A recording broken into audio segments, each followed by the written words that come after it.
Small-town waitress stood up for a stranger. Now her diner has federal protection. Myra Jennings had never planned to come back to Haven Ridge. But when the call came, the kind of call that punches a hole straight through your chest, she packed up her nursing scrubs and everything else that still worked in her life and drove through the night.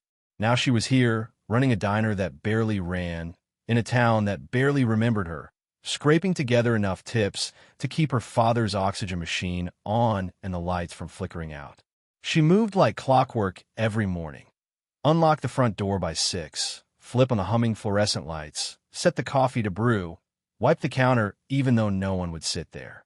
The town had gone quiet years ago, after the plant shut down and the main streets started rotting from the inside out. Most folks who stayed had nothing left to lose, and Myra wasn't sure she was any different. Before we dive into today's story, welcome to Cracks of Light, where we share real, raw, and redemptive stories that restore faith in humanity. If you believe small acts of courage can change the world, hit that like button, subscribe to the channel, and tap the notification bell so you never miss a moment that might just shift your perspective. Now, let's begin. That morning was like every other, until it wasn't. The bell above the door rang, sharp against the silence, and a man stepped in. Big guy, dusty black leather, deep lines on his face that didn't come from age alone. Myra clocked the tremor in his hand as he reached for a seat, the way his jacket hung off one side like he was favoring an injury. He didn't say much, just coffee. Black. His voice was gravel, his eyes red-rimmed, the kind that carried more than just road miles. Myra knew that look. She'd seen it too many times back in the oncology unit. She served him without asking questions. That was how she did things. Quiet dignity, no judgment. But she felt the weight in the air shift when the door opened again, this time bringing in 2 local cops. Not the good kind. Officer Rick Dempsey had a way of walking into a room like he owned the air, and Deputy Thorne followed close behind like a loyal echo. Rick's eyes locked onto the biker instantly. His mouth curled. "Bit early for trouble, don't you think?" he said loud enough for everyone, which at that moment was just Myra. The biker didn't flinch, just sipped his coffee like he was used to this kind of thing. Myra's grip tightened on the edge of the counter. "I serve anyone who walks through that door," she said evenly. No heat, just fact. Rick leaned in, resting an elbow on the counter like he had something to prove. "You sure you want that kind of heat, Myra?" She stared back, steady. "Pretty sure I've already got it." The biker never said his name. He never raised his voice. But the tremor in his hand stopped for a moment as he looked up, surprised, maybe even grateful. Myra didn't know then that this was the moment everything would start to shift, not just in the diner, but in the whole damn town. She didn't know what the man was running from, or what he'd already lost. She just knew what was right. And in a place like Haven Ridge, sometimes doing the right thing was the most dangerous thing of all. Stick around. What happens next will change everything. The next morning, the town made its stance loud and clear. Myra unlocked the front door of the diner, just like always, but as she stepped outside to sweep the sidewalk, she saw it. Crudely nailed to the post right next to her window, a bent piece of cardboard with the words Trader's Place scrawled in thick black marker. The edges fluttered in the breeze, but the message stayed firm. Her stomach twisted, but she tore it down without hesitation. That day, not a single customer came in. The 2 old men who played chess every Thursday? Gone. Mrs. Collins, who always asked for extra lemon with her tea, vanished. The truckers who stopped by like clockwork on their way north? No sign. By 10 a.m., the coffee had gone cold in the pot. By noon, Myra stopped pretending and just turned off the burner.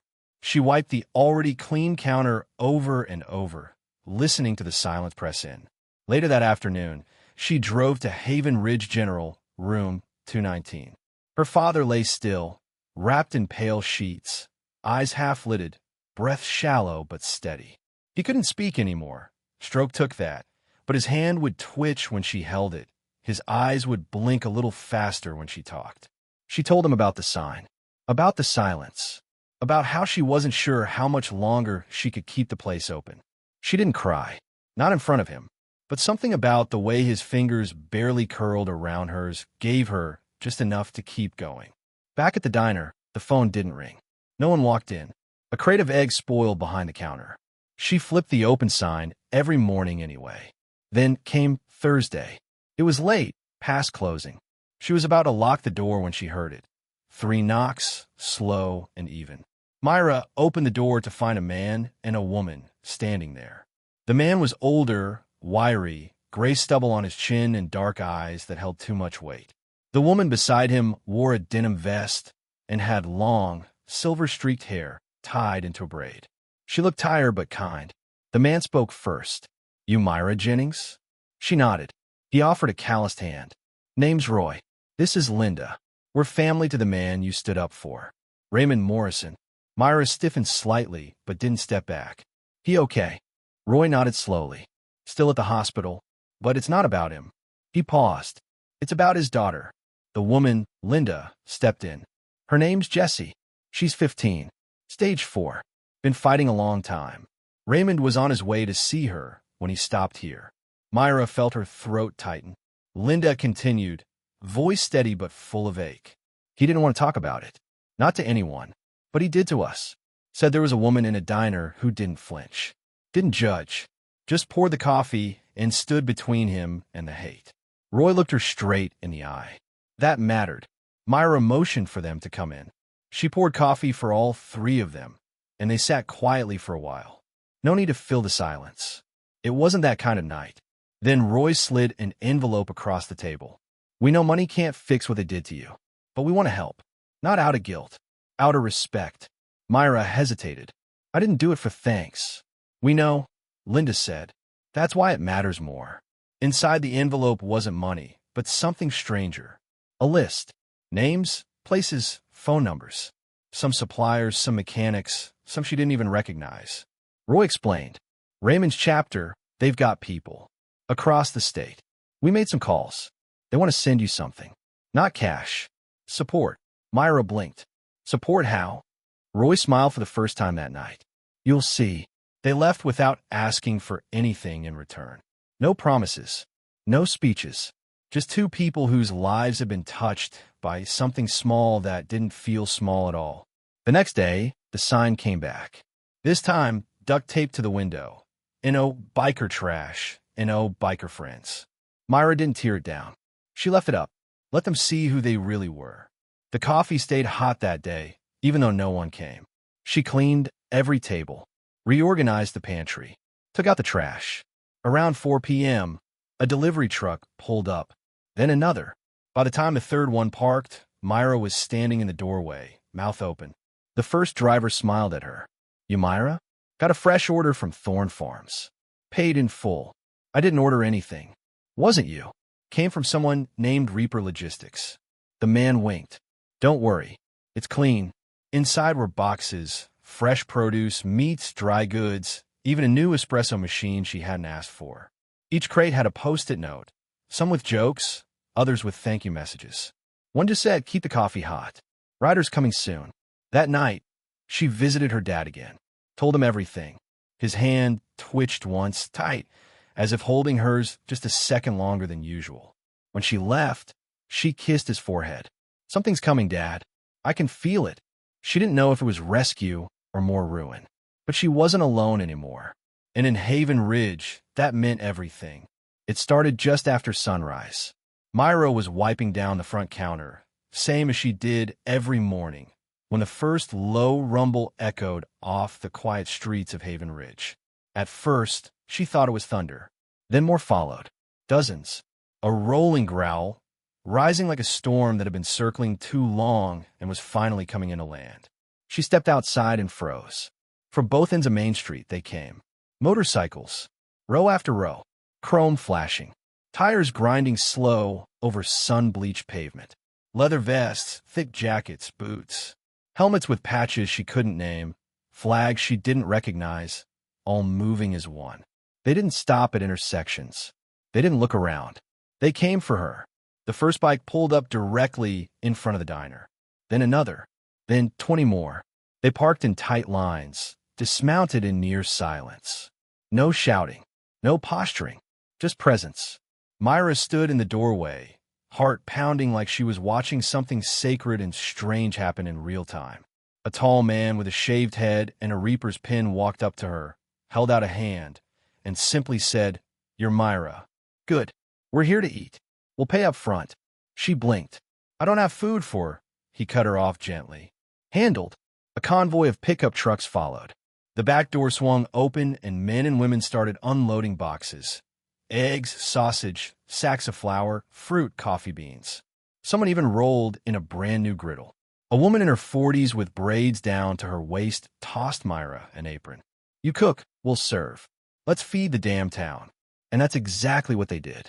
By 9 a.m., the diner was full. Riders crammed into booths, leaned against walls, pulled chairs from the back. A few worked the register. 2 more prepped orders. Someone else manned the new grill like he'd been born behind it. Myra moved in a blur, but for the first time in weeks, her hands didn't shake.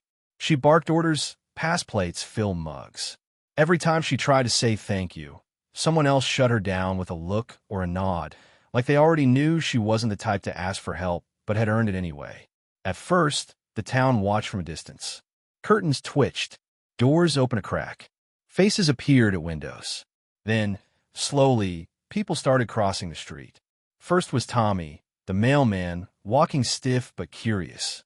He stepped inside, stood near the doorway like he was waiting for permission. A biker with a scar over his cheek handed him a plate. "Sit anywhere."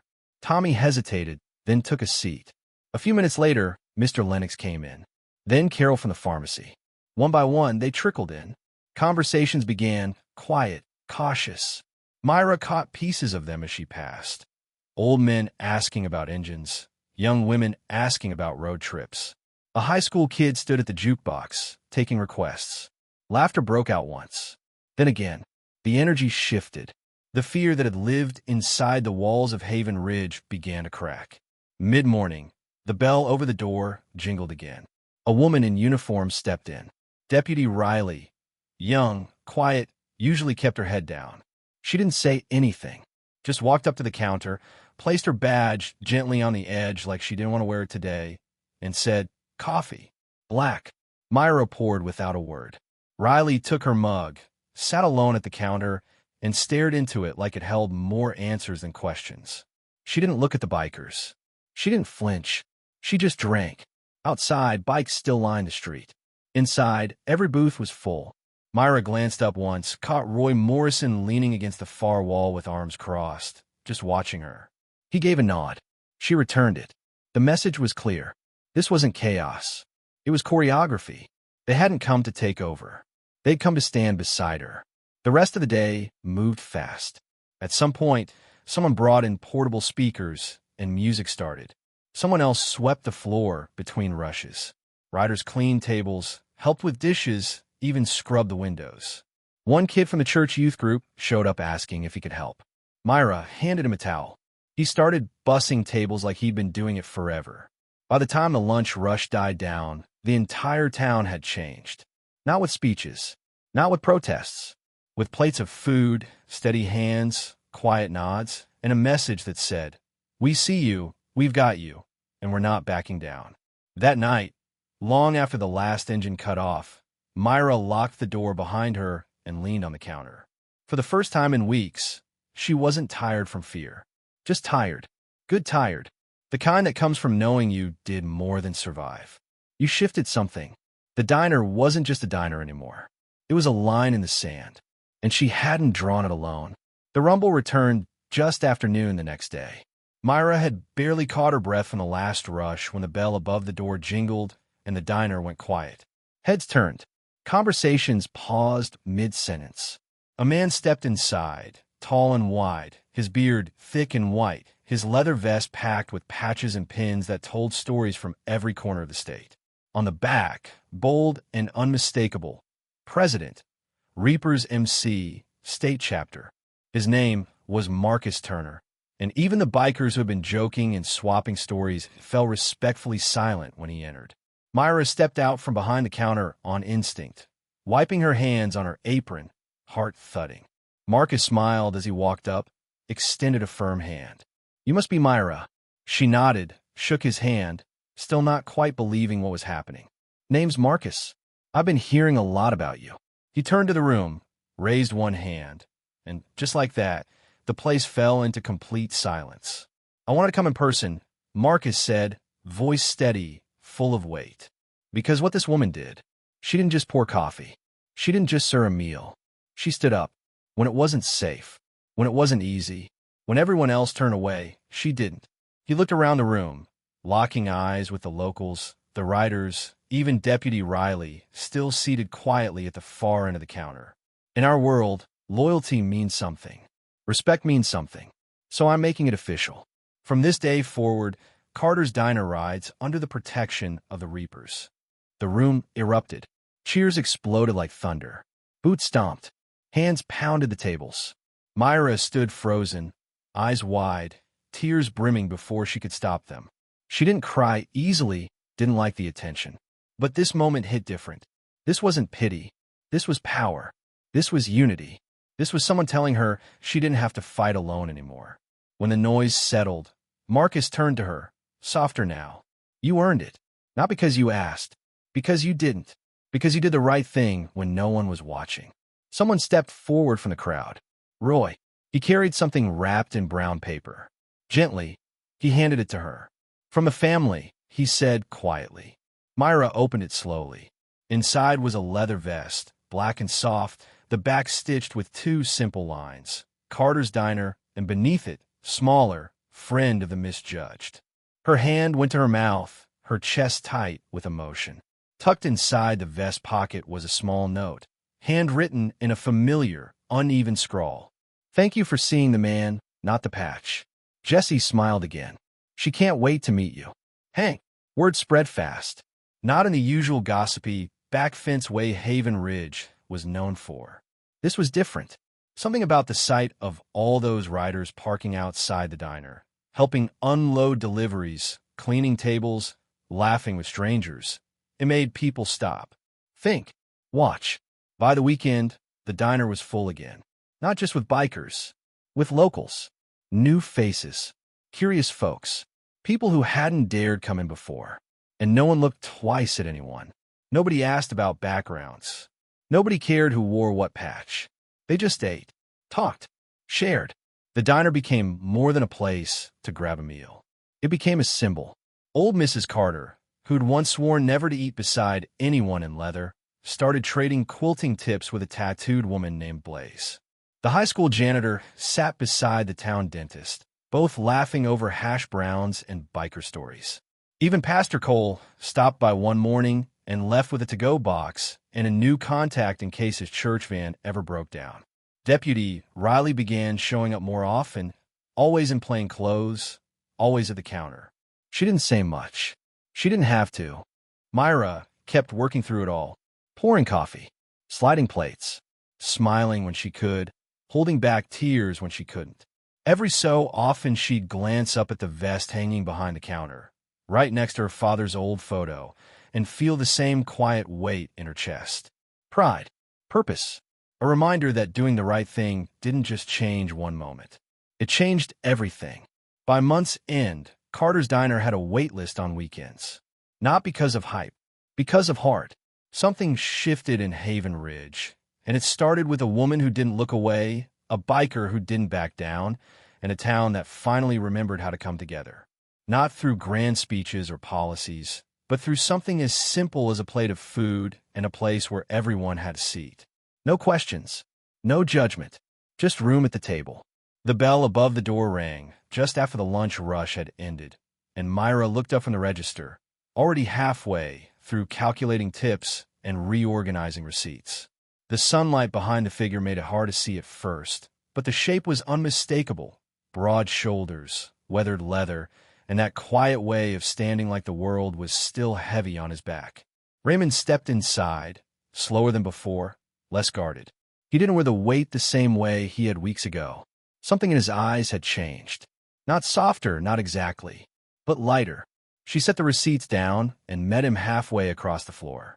"Didn't think I'd see you back this soon," she said, trying to keep her voice steady. Raymond gave a nod, eyes briefly scanning the space, taking it in. The crowded booths, the smell of fresh coffee, the hum of soft conversation, and then settled back on her. "Jesse's awake," he said. Just like that. 2 words that hit harder than any news she'd heard in months. Her breath caught. She is... Raymond nodded again, slower this time. They don't know how long it'll last. Could be days, could be weeks. But she opened her eyes, looked right at me, smiled. I haven't seen her smile in 3 months. His voice cracked slightly at the edge, and he cleared his throat like that would fix it. She's been hearing everything, he continued. Even when she looked like she was gone, she heard it all. We talked about this place, about you, told her what happened, what you did. And he reached into the inside pocket of his vest and pulled out a folded piece of paper, worn from being read more than once. She asked me to give you this. Myra took it, hand suddenly not quite steady. She unfolded the letter slowly. It wasn't long, just a few lines, written in uneven handwriting, looping letters that still carried the marks of a teenager holding a pencil with shaky fingers. Dear Miss Myra, my dad said you were brave. He said you made the town see him different. I wish I could have seen that, but hearing about you made me want to stay awake. You're the reason I wanted to come back. You made me believe people could still care. Thank you. I hope I get to eat pie at your diner one day. Love, Jesse. Myra blinked quickly, folding the letter back up and pressing it to her chest for a second longer than she meant to. She's the brave one, she whispered. Raymond nodded, but his eyes never left hers. I know, but she needed to borrow someone's courage for a little while. And you gave it. Myra didn't know what to say to that, so she didn't say anything at all. She just gestured toward the counter. Coffee. Raymond smiled. Always. They sat for a while. No rush. Just 2 people letting the weight of things settle between them without needing to name every piece. Eventually, the conversation drifted toward family, toward the past, toward the things both of them had lost and were trying to hold on to. Myra spoke of her dad, of how he used to run this place with a laugh that could fill a room, of the stroke that silenced it. She hadn't told many people about the guilt she carried, about the years she'd been gone, chasing a life in another city while he stayed behind and the town dried up around him. But with Raymond, it came out easy. Maybe because he looked like someone who understood that kind of weight. Maybe because he wasn't trying to fix anything. Just listen. That evening, after Raymond left to return to the hospital, Myra drove to Haven Ridge Medical and walked the long hallway to room 219. Her father was awake, eyes half open, one hand resting near the edge of the blanket like it was waiting for something. She took it gently, sat down beside him. You were right, she said softly. One small thing can matter. One voice. One cup of coffee. His fingers curled slightly, just enough. She reached in her bag and pulled out Jesse's letter, read it aloud. His eyes blinked slow and steady. A tear slipped down her cheek, but she didn't wipe it. I thought I'd lost you, she whispered. But maybe I just forgot how to look. He squeezed her hand, weak but deliberate. For the first time in a long time, the silence between them didn't feel like a wall. It felt like understanding. Like home.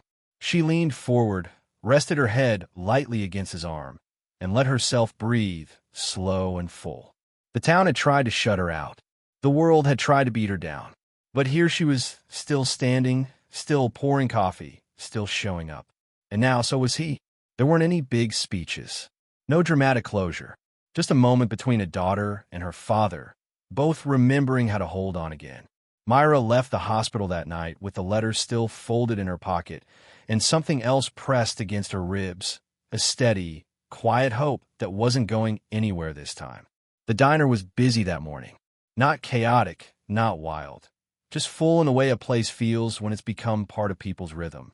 Locals grabbed their usual seats. Travelers snapped photos by the front window, and the kitchen worked like muscle memory. Myra moved through it all, not rushed, not overwhelmed, just steady, like she belonged there more than ever. The bell above the door jingled, and a small shift passed through the air. Myra looked up and saw him. Sheriff Boyd, not in uniform this time, just jeans, a stiff button-down, and that familiar squared-off posture. He hesitated at the threshold, like a man deciding whether to step into a memory or back out of one. Myra didn't move, just watched. He gave a stiff nod and walked to the counter. No one stopped talking, but the energy dipped just a little. People noticed. Myra poured the coffee before he asked, set it in front of him like she would for anyone else. Cream. she asked flatly. He shook his head. Black's fine. He wrapped both hands around the mug and stared at it like it might say something for him. The silence stretched. Then he spoke, voice low. I was wrong. About you. About him. About a lot. Myra didn't flinch. She didn't offer grace or spit. She just nodded once. Take something to say that out loud, she said. More than most are willing to give. He looked up, eyes tired, older than she remembered. I didn't come for forgiveness, he said. I came because, well, the town's changing. And maybe I should too. She nodded again, poured him a refill without asking. Coffee's the same price for everyone, she said. Sit as long as you like. It wasn't peace. Not exactly. But it wasn't war either. It was a bridge. A quiet one. No fanfare, but strong enough to carry the weight between them. Sheriff Boyd sat a while, didn't bother anyone, didn't ask for more. Just sat with his thoughts and the coffee. By the end of that week, Myra had to order more chairs. People were showing up from 3 towns over. Some had heard stories. Some had read a blog post a biker wrote that went viral. Some had just been told, go to Carter's Diner if you want to feel something real. They came with cameras and notebooks at first, but most left them in their bags. Because once you stepped inside, it wasn't about the headlines. It was about something deeper. The way people talk to each other here. The way no one looked twice at your boots or your jacket or the silence you walked in with. It was a place where people were just people. Myra didn't try to be anything more than what she was. She poured the coffee. She remembered orders. She offered a tired smile that said, You're welcome here, even if you don't believe you should be. Word spread, but it wasn't just about a diner that had good pie or a woman who once stood up to a badge. It was about the feeling like there was still a place in the world where you could come in from the noise, the judgment, the noise pretending to be connection, and find something simple, solid, true. Some called her the soul of Haven Ridge. Others said she reminded them of who their towns used to be before politics and fences and fear got in the way. Myra didn't care about the names. She cared that the coffee stayed hot, that people looked each other in the eye again, that her father's photo on the wall seemed to smile a little brighter every time she passed it. At night, she locked the doors the same way she always had, swept the same corners, wiped the same counter. But now, as she turned off the lights and the town quieted around her, she didn't feel alone in it. She felt rooted, part of something, and maybe that was enough. Maybe that was everything. The first annual Haven Ridge Street Festival wasn't planned by a committee or written into any town charter. It just happened the way real things do when enough people decide something matters. The bikers showed up early with folding tables, string lights, and grills mounted to trailers. Locals brought crock pots, lemonade, and enough pie to feed 2 counties. Music played from speakers wired into the side of a flatbed, and people danced without asking who brought what or who they used to be. Carter's Diner stood in the middle of it all, doors wide open, the smell of fresh waffles mixing with barbecue smoke. Myra didn't say much. She moved through the crowd like always, checking on people, refilling coffee, making sure no one stood alone. Then the moment happened. The crowd parted without anyone saying a word. A man walked forward slowly, holding the handles of a wheelchair. Raymond. His face was tight with emotion, jaw clenched, eyes fixed on a young girl sitting quietly in the chair. Jessie. She wore a simple dress, a scarf tied gently over her thin hair, and a bracelet on one wrist that blinked softly with each measured heartbeat. She didn't say anything when they stopped in front of the diner. She just looked up at Myra, stood on wobbly legs, and stepped forward. She didn't make a speech. She didn't explain herself. She just wrapped her arms around Myra's waist and held on. Myra didn't move at first. Then she dropped to her knees and hugged the girl back, tighter than she meant to, the kind of embrace that says everything you can't. People stopped talking. Some took off their sunglasses. No one pretended they weren't crying. Raymond wiped his face with the back of his hand, then looked up and nodded to the crowd like they all shared something unspoken. Jessie didn't stay long. The sun was hot, and her strength still came in small windows. But before she left, she whispered something to Myra. I made it, she said, voice barely louder than the wind. Because you believed in my dad. Myra smiled through the tears, brushing the hair gently from the girl's cheek. You made it because you were never meant to quit. That night, the lights stayed on long after the music faded. Families lingered on sidewalks. Bikers swapped stories with teenagers. People who hadn't spoken in years sat at tables together and laughed like they'd never stopped. And the diner?